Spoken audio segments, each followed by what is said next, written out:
Casini per Nedved,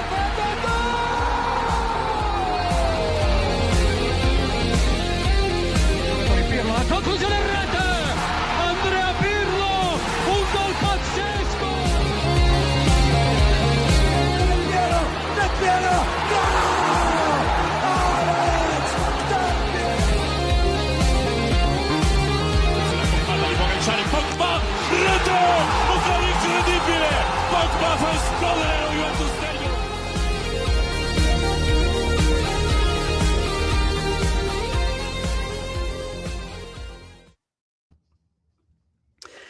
Ciao tifosi bianconeri, hello and welcome to episode 346 of the Turin Giants podcast. We are here with our post-game reactions, thoughts, and analysis after what was a very difficult, I'm struggling to find the words for what we just witnessed, a match between Juventus and Lazio. A game that I think really tested everyone's patience and blood pressure. But at the end, the fino alla fine mentality and spirit prevailed, only dropping 2 points instead of 3. There is a lot to unpack here. I am Kevin, your host for this episode. We are live on YouTube at the time of recording, and I'm joined by my two good friends, Frederic and Jack. How are you guys?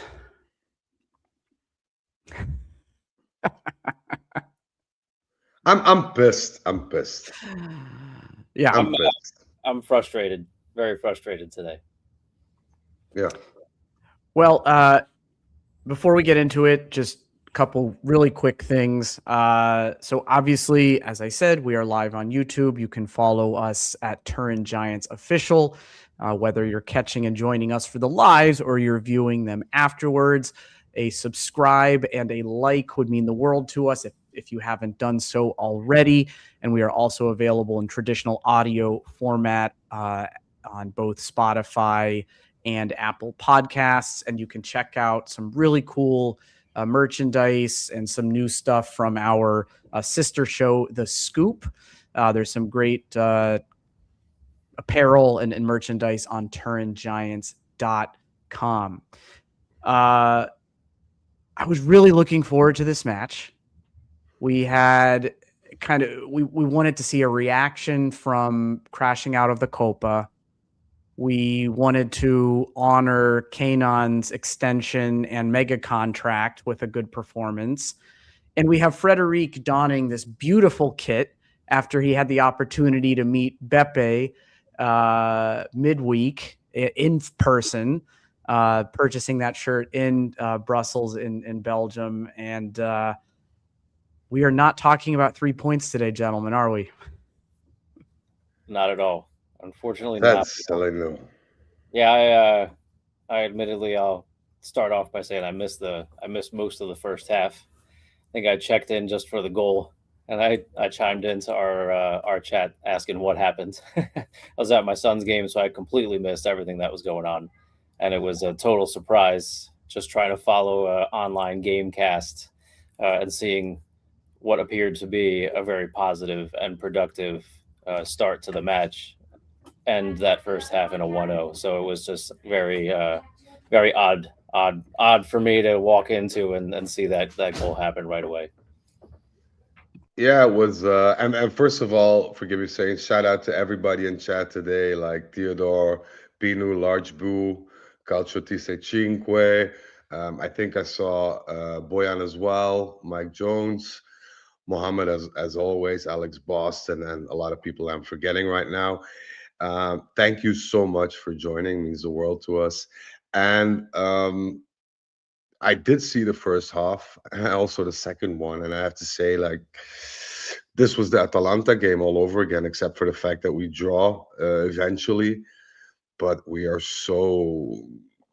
make it so difficult for ourselves to score. It's unbelievable. We need 10 chances to net a goal, and that's unacceptable. And then every shot we get against seems to be a goal somehow. So I'll leave that comment in the middle. We'll surely debate on that later on.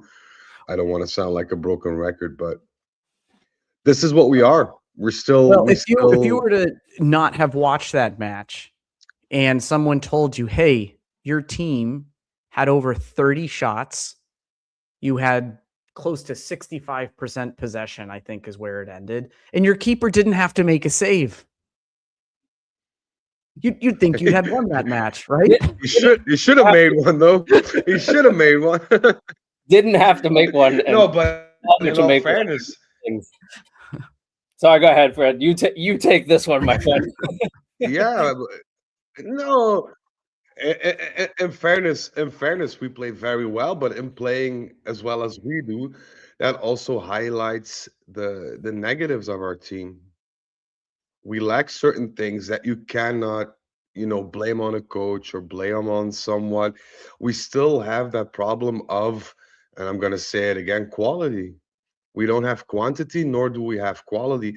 And in the end, in this point in the season, it's going to come and bite you in the ass. And we lost a number of points already earlier this season, but that was due to other circumstances. I feel it was maybe, the coach not being prepared, the players not being into shape or whatever, you can say about that. But now the points that we're losing under Spalletti are just the mirror of the fact that we don't have enough quality to, tackle these games and get a clean victory out of them.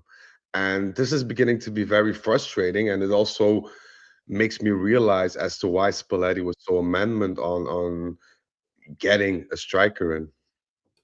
Yeah, the quality, the gap in quality is there, but I think the gap in quality becomes ever more apparent when our starting 11 either isn't performed, got unlucky, someone's injured, whatever the case may be, or we're trying to rotate the squad and the drop off is entirely too much. There's at least one quote unquote backup player in every line who has such a significant drop in quality over the person playing in front of them in that position that it becomes apparent in not only how we set ourselves up, but also how we play.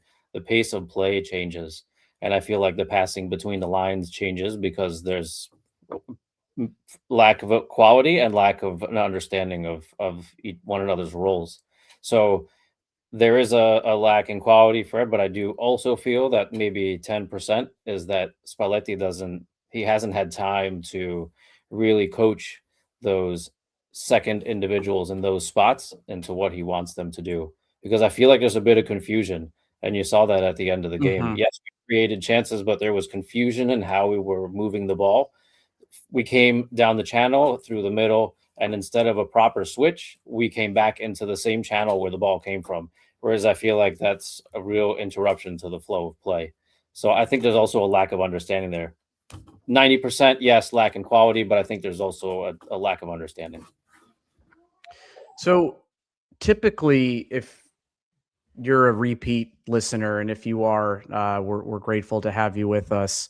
If you're joining us for the first time, a lot of these post-game discussions start with us sharing our initial observations and the feeling that's kind of left sitting with us because we're usually doing this within minutes of the final kickoff. And I think we've started to do that. Then we get into our reactions to the starting 11. We go through the game kind of sequentially, first half, second half, kind of pick apart themes as they come up organically in the discussion. However, today I'd like to approach it in a slightly different way. I want to talk about three core themes that came out in this match that are continually reoccurring throughout matches where we underperform. The first is individual mistakes and how they penalize us. The second is our inability to capitalize on positive periods of play where we're dominating possession, playing proactively in the final third, but unable to finish off chances. And the third is overall lack of depth. And Frederic, this is something that if folks didn't see the quick video, again, I referenced Frederic and our friend Beppe at Just Juve. They met in person this past week. this beautiful Kappa kit that Frederic is wearing from the 90s. He bought when they met in person, and they recorded a video that aired on both Jesus Juve and our channel. It was a shared video talking about the challenges of Juve's second team, and just that when certain players are replaced, and you look at a Kenan, you look at a Locatelli, you look at some players in the back, Weston McKennie at this point, when they're not on the pitch, it's a very, very different side. So we're going to talk through those three things: individual mistakes, inability to finish off positive periods of play, and the lack of depth when we kind of move into the second string, if you will. That sound good, guys? Very. All right. Looking forward to it. All right. So individual mistakes. Usually this has been reserved for Cambiaso almost exclusively. I say that in jest. There's plenty of other players who have made lots of individual mistakes this year. But today we are pinned back by Locatelli having his own Cambiaso moment at the end of the first half, and why on earth he decided he was going to hold on to that ball for 30 seconds and take 27 touches. And then at the beginning of the second half, you see Cambiaso caught out of position, running with bricks tied to his feet, and Di Gregorio unable to score a shot that is lined up perfectly with his body. So individual mistakes, guys, like why do we continually get penalized by individual mistakes in so many matches? I'm gonna let Jack begin, if you don't mind, Jack. Yeah, no, I think we touched on it a little earlier, and I apologize, Kevin. I went on a little bit of a monologue before without letting you get into it. No. All good. It's just a lack of consistent quality, right? The quality isn't there, nor is the consistency. We do have a few players who are consistent, but the others too wildly up and down. You know, it continually bites us, you know, when we see that drop in quality. Fred's been talking about it for months. But I think that's the bottom line right there. Quality players know how to control the ball. They know how to use their body. They know how to play off of a teammate. They know how to turn a player. They know how to drop possession, all those things. And we just see some of those mistakes are simple, and even those happen. But it's also the lapses in judgment. And there's a mental quality there as well, right? Not just the physical quality, but making the wrong decisions, making poor decisions. I think what I walked into at the end of the first half, Locatelli just, in my mind, it seemed like he was just trying to run out the clock, right? We're just going into halftime like this, and he was taking all of those touches.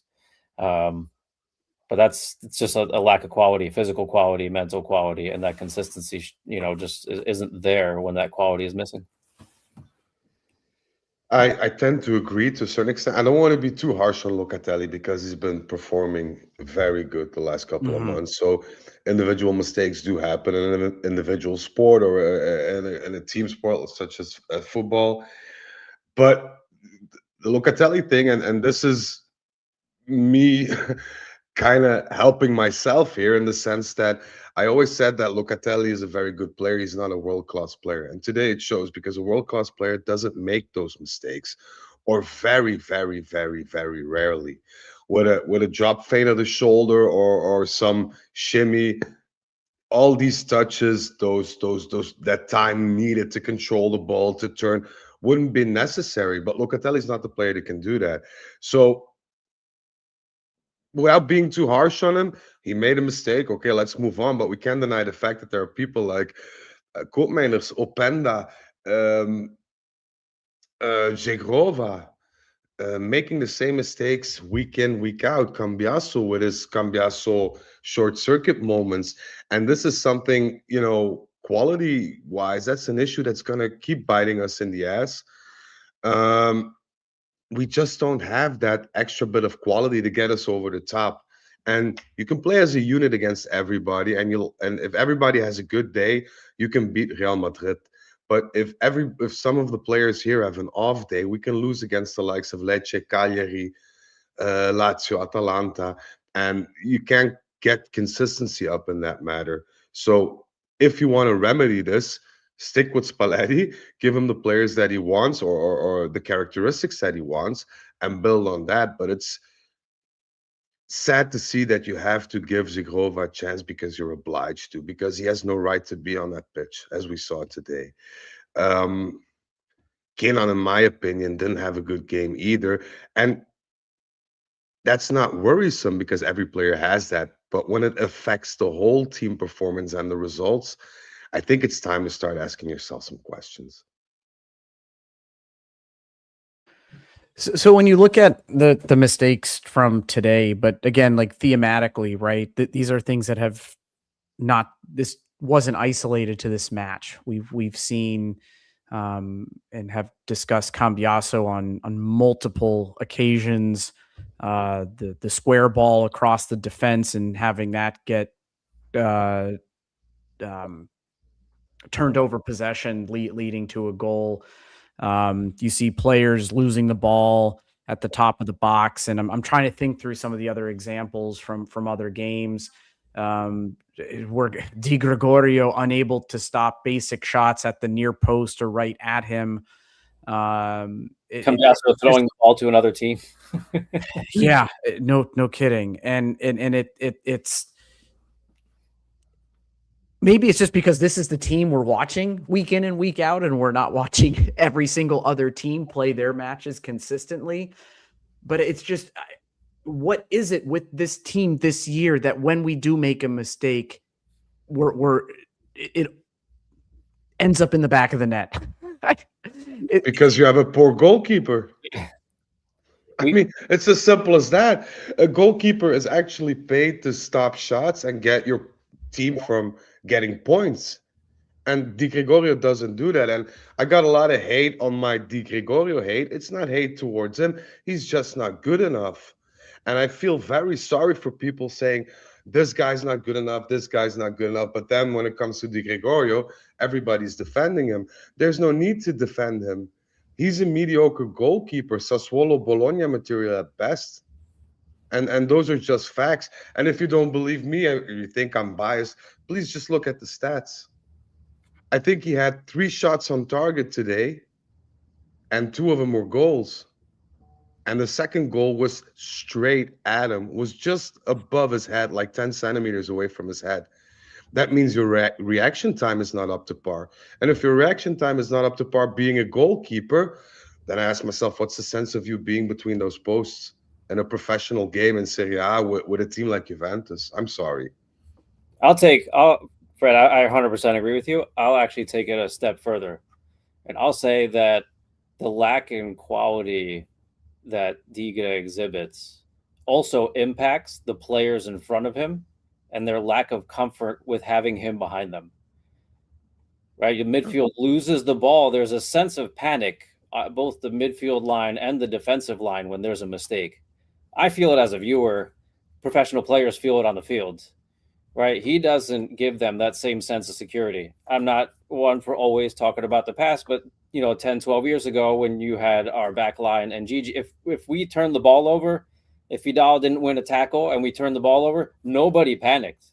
No one panicked because you knew what you had behind you was as secure a door as you could have there.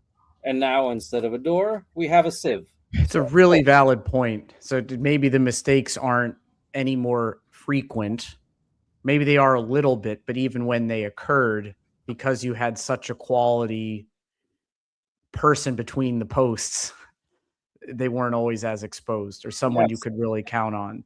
And also makes everyone feel much more comfortable when you lose possession, particularly your center backs. And we do have a decent center back pairing, but it's not just all. And for me, I feel it's very disturbing when you see our center backs or our left wing back in the sense of Kelly and Bremer communicating, even with goal minus, but you don't see our goalkeeper communicating with our defenders ever, not even at set pieces. He's the least vocal professional keeper I've ever watched. He seems shy. I don't know what it is, but you need to set your man in the box. You need to shout if you see a player standing free. You need to I know Buffon regularly did that. He just pulled a player up next to him to the post or whatever. these are the things you need to do, because if you're not making sure that your box is covered all the way with all the ins and outs, then you're vulnerable. And if you're vulnerable and you don't have superhuman ability like Gigi and even Chesney at times, then you'll concede. And this is the problem. We concede and we become fearful and insecure and slower and it's like somebody in the chat just said, I don't remember the name, but when we concede first, we have a really difficult job of getting that back, and there is where your quality comes into play, because And a I good and I midfielder, a see good striker. it within our YouTube chat here, Mitch, and I think a few others. If I scroll up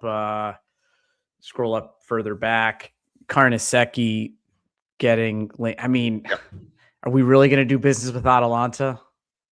I hope not, but Karnaseki is somebody we should have signed 2 years ago already. No kidding. Yeah. When the original links were there, but at Yeah. this point, I mean, we're going to pay the Juve Atalanta premium, and he's going to be a 70 million euro goalkeeper. I hope not, but it's something that you need. This is the foundation of your team. This is the foundation of your team. And we said that last season as well, that we didn't think that Di Gregorio was good enough for Juventus, but there were so many things that were happening on and off the pitch that you kind of let that slide for a moment. But, if you look back on that and you analyze the facts, which they are now, then, I mean, you need a decent goalkeeper. And I wonder what their return policy is. We return Coop Miners in exchange for Carnesecchi. Instead of 70 mil, we'll have to pay Carnesecchi 60, I think. That's the only discount we'll be able to get out of it. I would much rather spend the money on Carnesecchi than Openda, which we're probably going to be obliged to do. Yeah, that's a whole other conversation. Well, look, so I think that the individual mistakes and the last thing I want to say before we shift to the second theme and topic is there's something about some of these errors and conceding towards the end of the half. I mean, this happened against was it Lecce that scored right before or no? Yes, Lecce was right before the end of the first half. We have the answer here, and there's other games, and apologies, maybe some folks in the chat or either the two of you might remember some of those, but some of that to me is not just down to quality. Like, that's mentality and really understanding the moment and where you are in a match. And I don't know how much of that is, again, like stupid players that just like aren't thinking, even though they've been playing the game for 20 plus years, or is this somewhat of a coaching thing to a degree? No matter, I think we've been saying some deservedly so, some praise for Spalletti and what he's been able to do with this team, but you can't let these things happen right before halftime. We have to keep in mind, though, that a lot of these players had traumatic experiences with Mota and Tudor as well. And when these types of things happen, there was no coming back from it. Like, our game was literally done. So I can imagine that if it happens again, but you have a different coach, that same feeling gets in your head a bit. And there it's up to Spalletti to coach them and help them, which he's doing very well. On the other hand, if you get on the pitch again and you create this many opportunities and you just score 2 goals, which is not enough for this game, or it shouldn't be, and if you cross-reference that with the amount of chances we had, then it's a mix of both. It's the mentality and the lack of quality. We had chances today. I mean, that's clear. I think they came from a lot of different players, but no one seemed to have their shooting boots on when they did take their chances. And then there were periods in the second half where it seemed like nobody wanted to shoot. Yeah, like, I mean, that moves us right into the second topic here of we've talked about inconsistency within the team, within certain players numerous times, but there certainly is a theme of consistency when it comes to not being able to score and finish off chances after dominating periods of play, particularly like in matches we lose. there aren't many games where we're dropping points when we've been completely outplayed. I can't think of one aside from the Napoli match before the holidays in which we were completely outplayed and dropped points. We're dropping points because of our inability to finish and to score goals.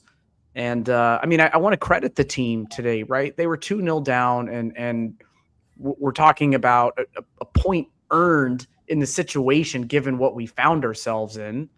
But still, on the whole, it is 2 points dropped. But they did fight back. They did get this. But my goodness, that first half we played beautiful football. Why can't Frederic? Why can't we score? Lack of quality once again. I mean, we're gonna go around in circles here, but imagine, and I know this is not logic, but just imagine you had the same team you have now, just added David Trezeguet to the mix, and ask yourself and answer yourself in all honesty, would we have only scored 2 today? And I think the most logical answer there is no, because that was what Trezeguet does. And I don't mean I'm just taking any name from our past, but if you look at the games, I made the joke in our group chat. Tevez out there today, just running like a maniac up front. Yeah, but I'm thinking like the most, because Trezeguet played awful games. He wasn't fun to watch. You didn't see him for 80 minutes at times, and there was a chance, and boof. And that's the type of player we need. I won't say Higuain, because Higuain was a bit more emotional. Like if he had an off day, then he couldn't perform either. Trezeguet was just very clinical. A chance, a goal, done. And that's what we need right now. And that was Spalletti clamoring about, I need that physical presence in the box, that big bad guy who makes defenders wet themselves and who can just score with a header or just half a chance. We don't have that. We literally don't. And this is gonna remain a problem, because if you get Openda to be on fire, Openda's not that type of player. Neither is David. So you need to search for somebody there. And once again, credit to Bremer, who almost scored twice today. Credit to McKennie, who bagged the 7th under Spalletti, I think. Yeah, 7th goal. Credit to Pierre, because he played an amazing game. But none of our strikers scored today. And there was a point where we had 5 strikers on the pitch simultaneously. So that makes you raise some questions as well, I think. I'd rather have 1 clinical one than 5 half strikers like a Zegrova. And Zach in the chat says lack of quality is weird when we dominate it. It's not about dominating, because if you lack quality at the most important time and the most important part of the pitch, then it's not about mindset, because a good player, a good striker handles these chances and finishes them. Mindset doesn't come into it. You need to have somebody who can finish these types of plays off, and we don't have that. We just don't. And we have sorry, Fred. We have a crap sandwich. We suck to finishing, and our goalkeeper lets us down. Right? What's happening in the middle is okay. The ball movement in the channel and out on the wings was there. The crosses were there. The plays at the top of the box were there. We were finding space in the box. We're creating chances. We can't finish, right? And we keep expecting David to do something that's not necessarily in his locker, right? He has those poacher moments, and then he has those like the number 10 moments where he wants to drop the ball back too much, right? Yep. He's pass first instead of turn and finish, which is what we want our striker to do. And I don't want to say he's not capable. I just don't think that's the first thing he looks to do. Whereas that's the striker we need now. And I could agree with you. And, that's probably why Spalletti was, screaming his head off about signing someone, and why we seem desperate at the end of the window. Well, and I think one way you can define quality is that you're performing consistently better than the average and doing it consistently. It's not just a flash in the pan. Any player has the ability to have a really nice match, but that you're doing it with consistency. And if you zoom out and look at the team as a whole in terms of the stats that were available at the end of the match to reflect upon numerical and quantitative performance, and also what we were observing. If you look at matches like the one we had today, look at Parma, look at Sassuolo, look at Cagliari, look at Lecce, all of these matches post New Year's coming into 2026, wildly different results across those matches. Yet I would argue that the style of play and the way we played was all very similar, right? You're looking at 55, 60% possession, almost double the amount of passes, a lot of chances created, but when they're created, they're wide, they're blocked, they're right at the keeper. A lot of wasted crosses, unable to come up on the end of it. But in some games it works, and some games it doesn't. And it's really frustrating to know that we are capable, again, putting 4 against Parma, and then play against a very poor Lazio side at home with the stuff that we talked about earlier. You're on the back of Yıldız's contract. You're proving yourself after the Atalanta loss.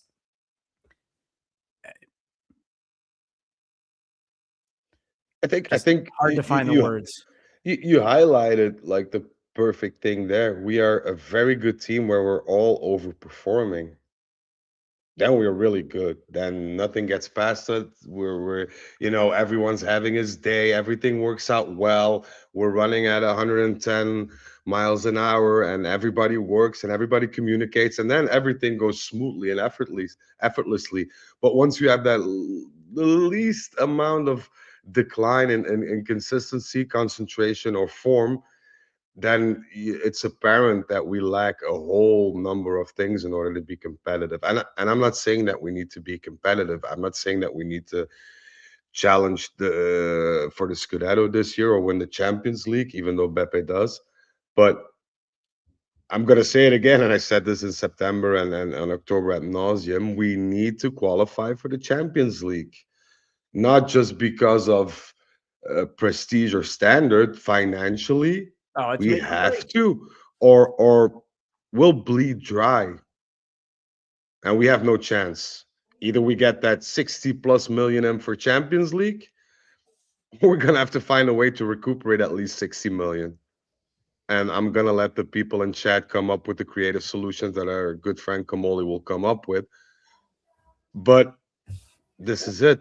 So you'd expect at these points in these games, you hope that everything goes well, but there are games that it just doesn't. And that's when you need that quality midfielder, that quality striker who just push you over the line and get you the 3 points that you need, because we lost a number of stupid points. And that can happen if you're still in construction or whatever. But in the middle of February, with the table standing as they are now, this is a game you'd have to win. Yeah, I mean, we look at the next 3 that we're facing in the league. We've got Inter, Como, and Roma, and Como is sandwiched by Champions League matches against Galatasaray. Now, you perform in these matches, you're exactly where you need to be. But having the 3 points today would have been very nice, because Como and Roma aren't slowing down, and Inter isn't missing a beat right now. They are performing incredibly well. I'm not looking forward to that match next Saturday. I am.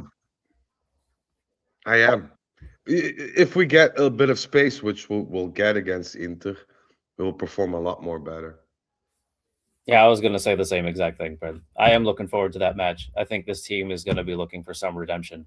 I do want to zoom out just for a second, Kev. Yeah, please. I want to undersell the team fighting back from 2-0 down in the second half.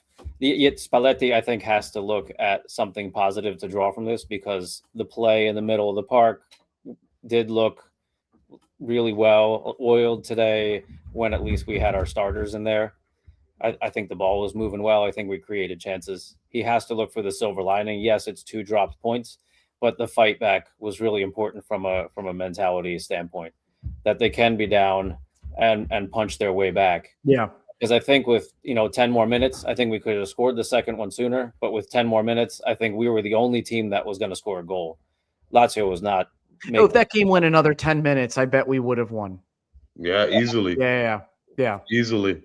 Because Because the the Lazio World players, Cup stoppage time with like 15 minutes added to the end.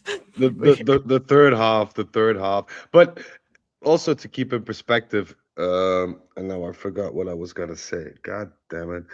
What was I gonna say? I was gonna say, even though that we are facing very difficult games, um, I feel a bit more confident in the fact that we showed some fighting spirit, and if we start those important games with this fighting spirit, every opponent will have difficult moments against us. So that's a bit of comfort to me. But can we talk about refereeing as well? Because refereeing I was wondering where I figured it would naturally. no. That was my moment, my light bulb moment. But it's been. I'm not one to complain about refereeing too much because I feel these conspiracy theories and all that. I'd rather not put my energy into that. But refereeing in a whole, as a whole in Serie A, last couple of weeks has been ridiculous, shambolic. It's holy, like especially the Atalanta game. I saw the replay, the penalty we didn't get, the penalties we didn't get today, whereas other teams get those. Mitch says he didn't see a referee mistake today. Well, please look into that cabal running in the first half, because that was clearly. We've said so many times, is it a foul in the middle of the field? That follow through there, win the ball, don't win the ball, you follow through a player like that, that is a foul. It was not even looked at. That's a failure in refereeing. That's a failure on the VAR's part. There was no review. And then the handball in the first 30 seconds of the match, right? If that had happened in the last 30 seconds of the match, that's getting reviewed. Why is it different? Yeah, I'm not saying it is a penalty because I'm very like the legislation and the rules concerning. No, I don't like, but it's just for what is called in today's game. Yeah, right? but you have to review it. We see week in and week out. I hate that should be considered, but given what is considered, it should be. Correct. And that's the problem. It's the total lack of consistency from game to game. Yeah. There's a softness to it as well, but that's an entirely different conversation, right? No, but that's an issue as well. If we have a management that was more vocal, like Agnelli was in the time, then maybe we'd have a bit more of a political sway. Because now we don't have that, and you see Marotta pressuring the referees. You see Conte, having a tantrum, shouting, screaming, whatever. And I'm not for that, but if our manager or CEO comes out and says, look, I can understand, mistakes from time to time, but the fact that this happens occasionally and always not into our favor is something that needs to be looked at and reviewed by another board or another, I don't know. But the problem is twofold, right? It's consistency and the softness of the fouls. So if they called Bremer's handball the other day and they called the penalty on Cabal today, and remind everyone listening, this was the same Lazio team we played with the stomp on Chico's foot that wasn't called, what was that, 3 months ago? Yeah. Well, if they're calling all of those and all of these soft fouls are called for all the teams, for everyone consistently, I don't have a problem. Then we can talk about the soft fouls. But if we let, yesterday Vergara's shoelaces get untied by the bottom of someone's cleat, and not only do we review it in the 93rd minute, but then we also give the penalty. Everybody sees the obvious flop, right? Like he's his foot gets grazed. There's a little bit of context in his chest, and he goes flying, grabbing his shin. right? Oh, Like yeah. anybody reviewing that can see what has happened. And if you push that to the side and understand what contact was made, did you listen to De Rossi after the match or read his comments around? Like he doesn't know how to coach his defenders anymore. I have to have defenders rush up to plays with their arms behind their back and they can't make contact. It's just because everything's called, right? Yeah. But inconsistently. It's so For there's Kevin, I two don't know- issues. There's the softness of how things are viewed today and everything in slow motion viewed through a ridiculous lens, and then the consistency on how those things are interpreted from one game to the next and from team to team. It's One of the my Italian- blood is boiling. One of the Italian papers, I don't know where the interview was with Vergara, his first thought was, thank God he got me. That's a foul, right? Was his first thought. Yeah. Right. And I want to take a time. Mitch in the comments says, after what we saw today, we can only blame ourselves. I have to disagree with that because these are moments that are decisive to a game. Because the penalty on Cabal was a penalty. You show 10 people that video, that replay, they'll obviously say penalty. If you get a penalty and you score, which is a logical consequence to that foul, you win this game 4-5 to nothing. Yeah. It's a different game in the first 15 minutes of play. And it's unbelievable that if this happens against another team, whether be it in the 16th minute or in the 97th minute, they always get that advantage. Whereas for us, it's never that way. There was a clear step on foot error right outside of the box today on Cambiaso. The referee was 2 meters from it. You should whistle that, or that should be reviewed, because a step on foot to me is a clear, obvious, intentional foul.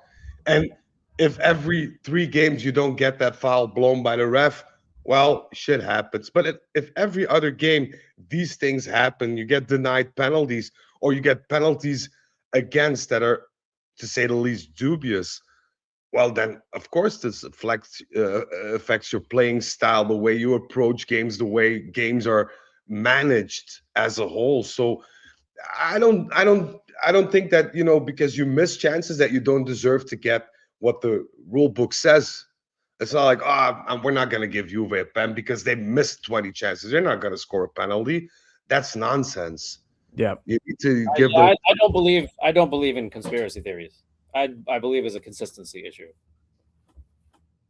Yeah. I think that's mostly it. I think we've got poor referees, and the system is really how VAR is implemented here is very poor. And the quality of Italy used to be like the beacon of refereeing, like in the 90s, early 2000s, and where it's fallen to is disgraceful. And at the end of the day, a game is reffed well when we're not talking about it, right? When they're enforcing the rules and the laws of the game and they fade into the background, right? Generally. Like I said, Kev, I'm sorry, but these things happen even with a VAR board or whatever you have. But if it happens but not with week, the frequency at which we're talking about this every single weekend. And that's why I feel that the blame or Comoli or whoever in charge of management communication wise is to blame too, because these are issues that need to be raised. These are issues that need to be raised. And it's not just a Juve thing either, right? They can talk about this as the state of the league and be vocal about it, not trying to play the victim card. Like there's ways to position this that can benefit the entire league and the state of play in Serie A. Yeah, and like I said, you influence these games. If you get a penalty and you score from that penalty in the first 15 minutes, then we're talking about a completely different game. If you don't give that penalty to Napoli yesterday, you're pretty much influencing the top 4 right now, because you just gave them 3 points out of nowhere.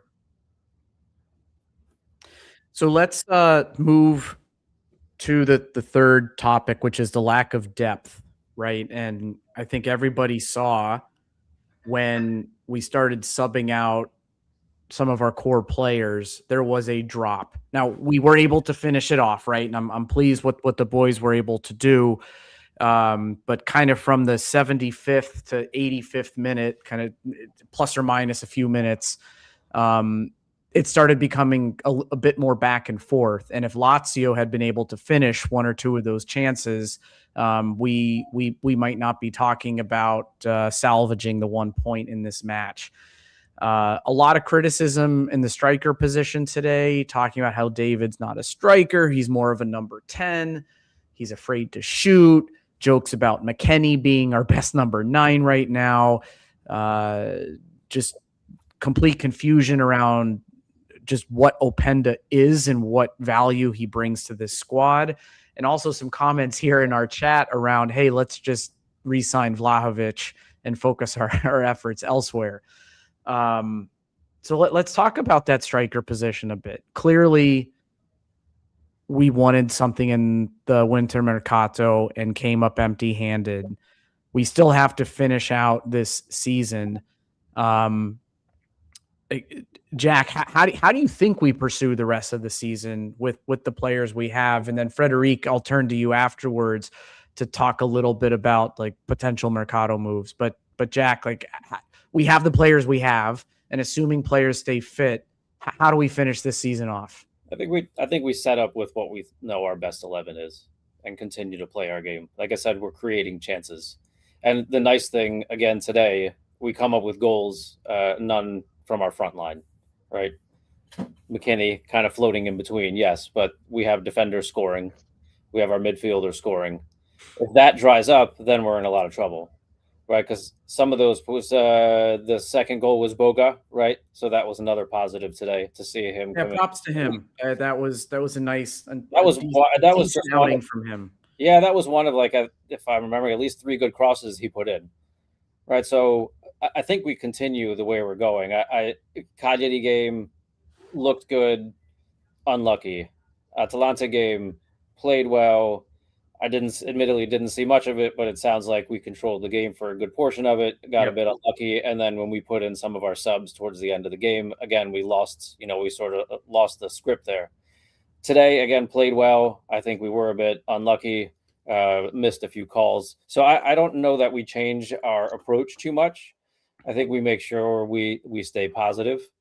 I think we continue to mix in, build in Boga. I don't know what Spalletti thinks of home. I thought the fact that we didn't, see him today in order to give Kalulu even more of a chance to push forward, I thought was odd. If we were going to put in a defender, integrate the two of them and continue to do what we're doing. I think David, again, is going to be that number 10. So people are going to score off of him. I don't know what this team looks like when Dusan comes back.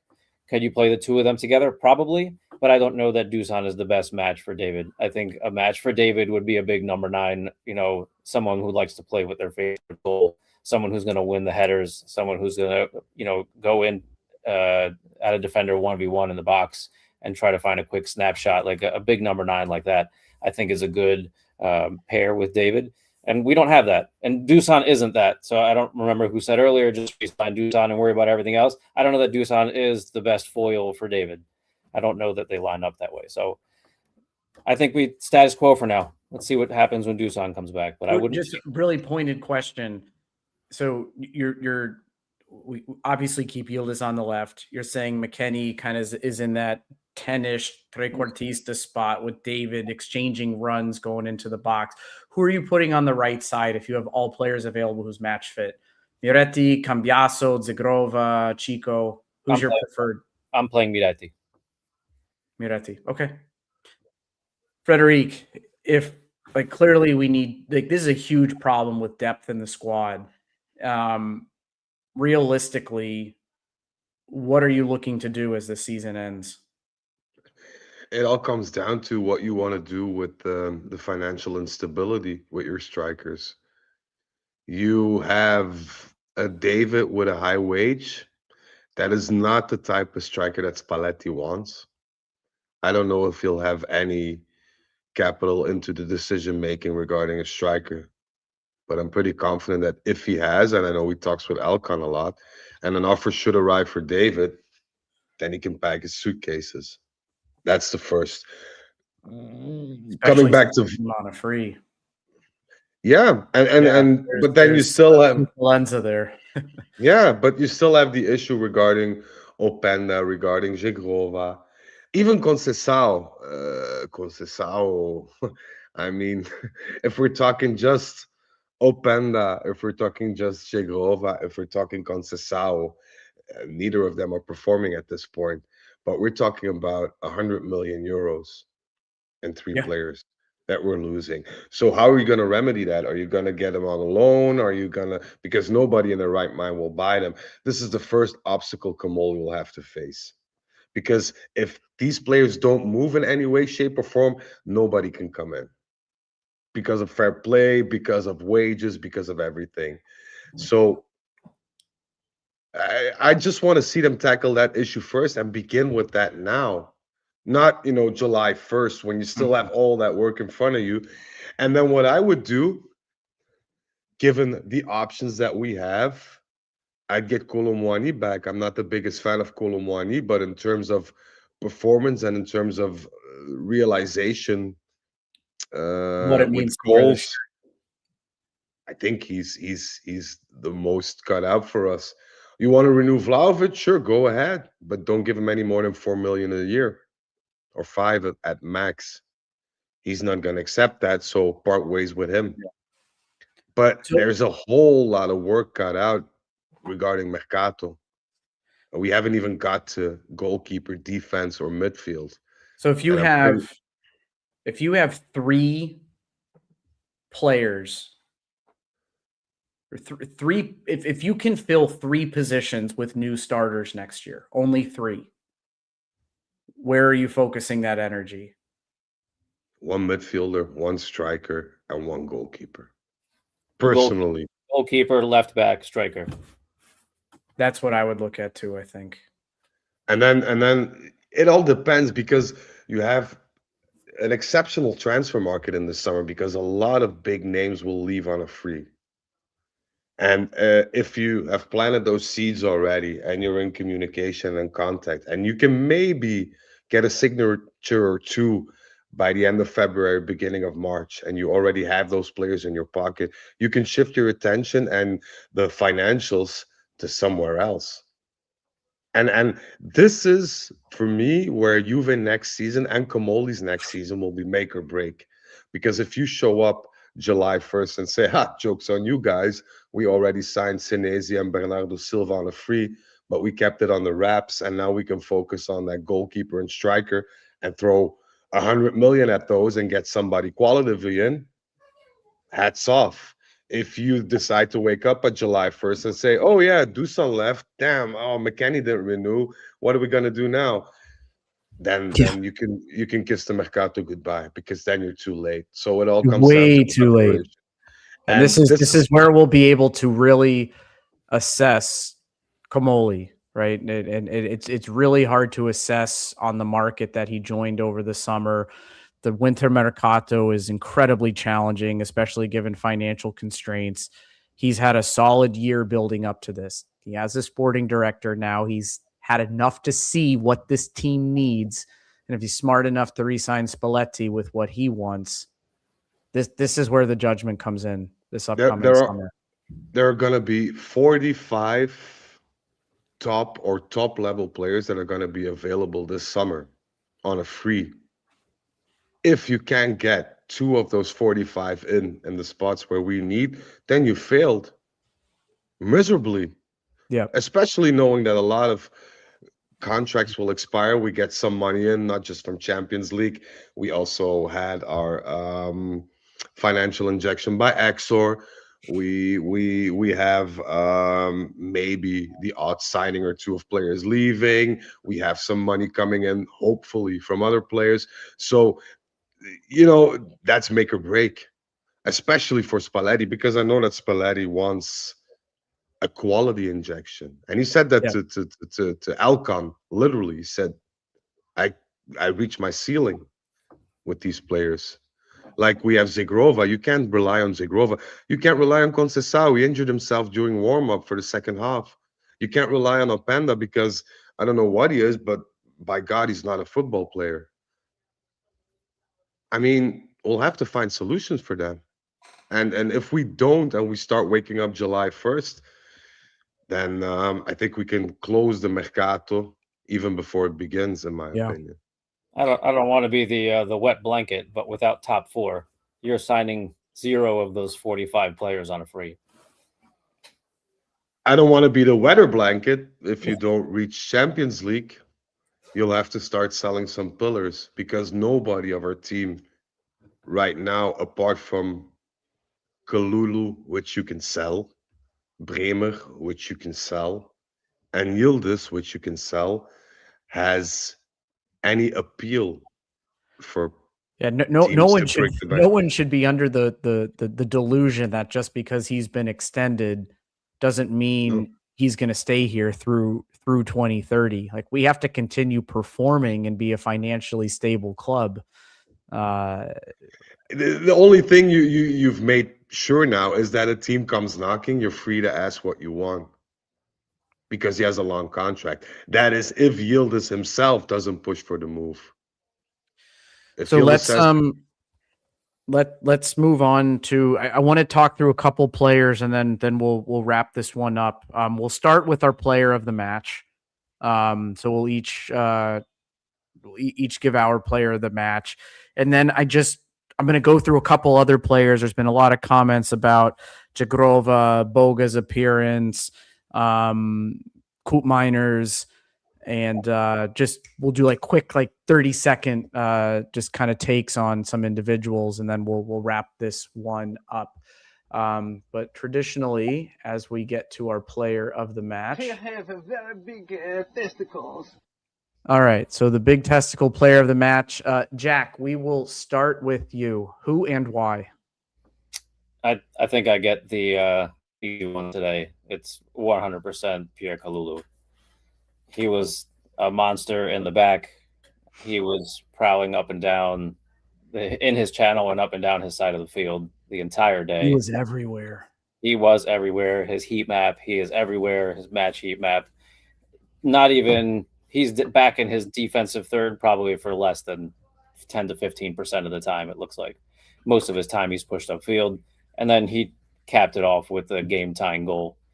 I mean, you threw me a softball today, Kev. I think he was the obvious man of the match. I left it a little more challenging for you and Fred, but I think Kalulu had a monster of a game today. He deserves the new contract that's been rumored. I think, so correct me if I'm wrong, he's played every single minute this season so far and was still tracking back, winning balls. I mean, he's just been a fantastic player, a fantastic signing, and I'm excited to see more of him if he gets extended for sure. Yeah, totally agree with you. Frederic, who's number 2? has to be Boga for me.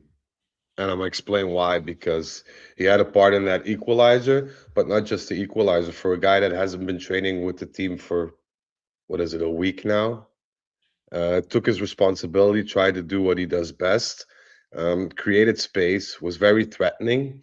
And I think that's a good thing if you put that into cost effectiveness of his other teammates, such as maybe a Jagrova, maybe a Conceição. This is a guy we can sign for 5 million. And he's already proven his worth, because that equalizer, that assist, is worth 5 million should we obtain 4th place by, this result or the impact of this result. So coming on to a very difficult game, I feel, not knowing your teammates very well, not knowing your coach very well. But, he brought some spark and effectiveness, something that Conceição and Jagrova don't have. I think he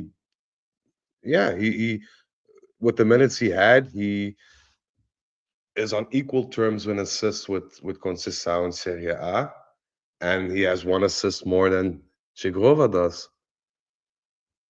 You made it easy for me, because I was actually I thought you were going to take the player I'm about to say for number 2, and I was prepared to talk about Boga for the player for all the reasons you just said.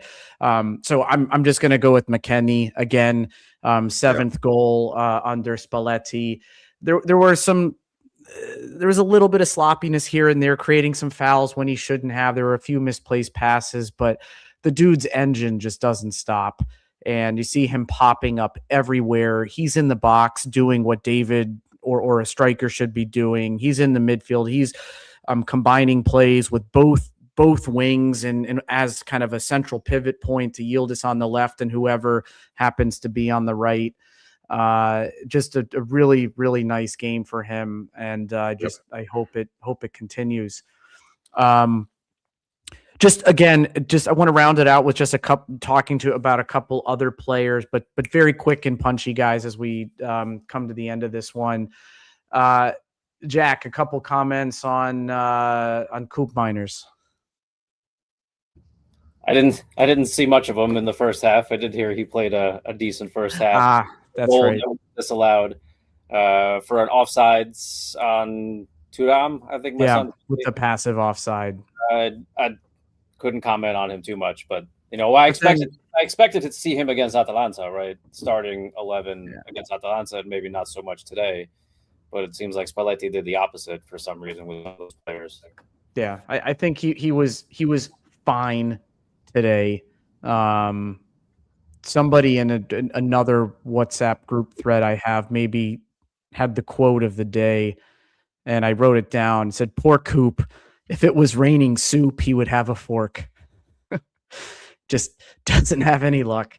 I wanted just to shout out Coop for a minute, because what we saw today was Coop was basically starting at that left back position, but he was more up front and in the midfield than anything else. And I think that was mainly due to Spalletti kind of camouflaging him into a role into midfield without having that added pressure on that you have in the beginning when somebody announces that you're the starting midfielder. So that was a good move by Spalletti, I think, and something. Well, not to look forward to. I think we're all done with Koopmeiners, but if you can prove to be useful in these final matches for the season, I think we'll take that with open arms. We'll take it. Frederic, few comments on David. It was a bit of a hit and miss game. He did his work like he always does, but I missed that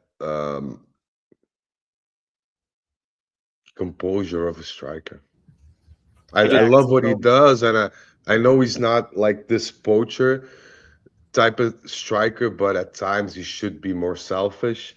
We're talking about somebody who scored a shit ton of goals the last couple of seasons, and I expect more from him in terms of just output in terms of goals. So what he did well, but that also shows our lack of scoring, because we don't have somebody up front who scores with regularity, and that makes it difficult because you can't expect McKennie or Kalulu or whoever to save you every game. It's up to the strikers to score, and he hasn't done that for a couple of games now. So I'm really hoping that he'll get redemption. His redemption arc at San Siro will become something worth seeing, I hope. And I wish he had shot that ball that instead of trying to pass that to Bremer. I can understand that though, from a football perspective, because it's a fairly difficult angle. Was off his line. Yeah, but the keeper's close to you, so you'll have to chip it, which is also very difficult given the distance. So if you see Bremer literally standing parallel to you, almost unmarked, because that challenge of the defender came in at the last minute.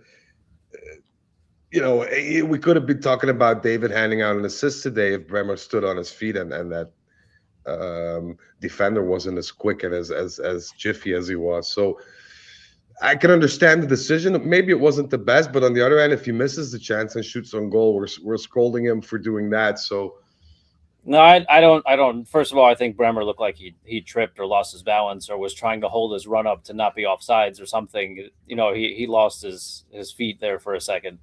That's not that is an easier finish for a striker than a center back, but he still could have put his boot on that. And I agree with you, Fred. We would have been scolding David for hitting the side of the net there, which he very easily could have done. I don't mind that decision at all. But I'll also add, because you're asking for general thoughts on David, I do think he collects the ball well.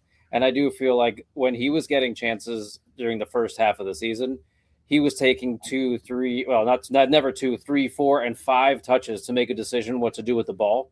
And I think he collects the ball better than Dusan. Yeah, he collects the ball better than Dusan. Right, you're going to see Dusan come back with his concrete boots on And someone is going to say, wow, David really knew how to control that first touch so he could play his second or his third. He is making decisions much faster. So I think that is an advantage that we need to lean into, because he is growing in Spalletti's system. Might not be the man that he wants. He's growing in this role, though. Yeah, and Jack. I think. Oh, sorry. Yeah, we'll go to Jack. We'll go to Zagrova, and then Frederic, I'll leave you with closing moments on our star boy with some comments on Yıldız, and then we'll bring this one to a close. Yeah. So earlier you asked me about an ideal starting 11 and who I would put on the right, and I said Miretti. Miretti to me is a football player. He might not be fantastic, but he's a football player. And then you have Conceição and Zagrova, who routinely fill that role, and it's vanilla ice cream and vanilla bean ice cream, which is why I even hate when one of them subs off for the other one, because there's no real change of pace. One isn't that much trickier than the other. I think Zagrova will play or cut inside more than Chico does, but it's more of the same. So I could see them being a change of pace coming on for Miretti, but I would definitely be starting Miretti in that role. But Zagrova, I think, needs to come on as a sub in the 70th minute, 75th minute to make a difference. He's not a starting player for this Juve or any Juve we've ever watched or I've ever watched. But I think his trickery and his change of pace and a little bit of speed at the end of a game, maybe against a tired defender, left back, or a tired wing back, he could be somewhat of an impact player, but only in that role. I don't see him. I didn't like him for 45 minutes today. I'd never see him as a starter on this team. Hard for me to add to that. Agreed. Frederic, he renews his contract 2030, the €7 million man per year. How did he honor that contract today? We saw the same Kenan as we saw before. I think what he does, he's a bit forced. Always that touch too much, in my opinion. He did well, don't get me wrong. He was, when he needed to be, he was very, very threatening. But he still has a learning curve. I know everybody's very hyped about, it's kind of the Kenan Yıldız star boy hype. Understandably so, because he's a quality player, but he still has a learning curve. And I think the only way we can identify what Kenan Yıldız is really worth in terms of capacity is to give him some decent teammates. Because I think if trying to do it Yıldız, poor guy. if he has somebody up front who he knows that if you feed the ball into him, he'll score. If he has a midfielder that understands how he needs to play Kenan, with which true ball, with which velocity, at what pace, at what moment, then you'll get to see Kenan Yıldız shine. And he's taking all this responsibility to carry the team on his back, which I love, which I praise, but it's too much for him at this point. I'd rather have him develop in all peace, flanked by the right people, and we'll get to see an even better version of him. But I love my boy to death. I'm happy that he extended. If he'll stay till 2030, who knows? I'm not as optimistic as the rest of the people on Instagram are. But all in all, he did what he could. But you could see he was tired and he was still aching a bit. So I hope he gets some rest through the week and is prepared for the crucial Inter game. We as a club need to help him out. He can do nothing and continue to play this way for the rest of the season and into next season. He takes it all on, but as a club, we have a responsibility to get someone on the pitch next to him, near him, playing off of him, who draws some attention away. There were times today where he was double and triple teamed, right? And he can't do it when he feels that pressure to make something happen. And the team, the opposing team recognizes that, and they're, just double teaming him. So that's the only thing I'd add, Fred. Everything else you said, spot on. So it was a pleasure to discuss this match. I feel that my blood pressure has come down a bit. I was very frustrated and angry. I was scaring my children, I think, while watching that match today. But again, I think despite the frustrations, which we've talked through at length today, coming away with fighting back from 2-0 down is nothing to scoff at, right? They did pull it out. That 1 point could end up meaning a lot to us as we get down the final stretch here. I hope the 2 drop points here don't penalize us. But an absolute pleasure, guys. Thank you for those who joined in the chat. Conversation was great. The next time we'll be here will be for the Inter match. We don't know quite when we will have the post game for that. With Valentine's Day plans, there's significant others who mean the world to us outside of Juve and may or may not have to put our attention there. I told my wife to fuck off, so we're having Valentine's on the 13th. So just so you guys know, I made myself available. We go out to eat on the 13th, so well, I think we're with my time zone. I think I'm preparing a dinner right after the final whistle. So hopefully that has me in a good mood and I won't be grumpy the rest of the evening. I think that's all my wife wants for Valentine's Day is for Juve to win. Yeah, for sure. Imagine. I think our wives would have some very interesting conversations about us if they were ever in the same room together. Yep. Yeah. Well, excellent. You guys enjoy the rest of your evenings. We have about a week until that Inter match. For those of you who listened or watched with us, thank you for spending some time with us. Again, it means the world to us. Fino alla fine and Forza Juve.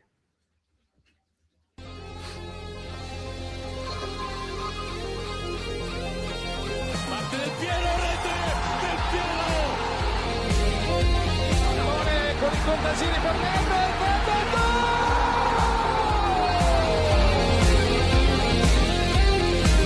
Pirlo, la conclusione in rete, Andrea Pirlo, un gol pazzesco. Del Piero, Alex, Del Piero. Palla di Pogacar, Pogba, rete, un gol incredibile, Pogba fa esplodere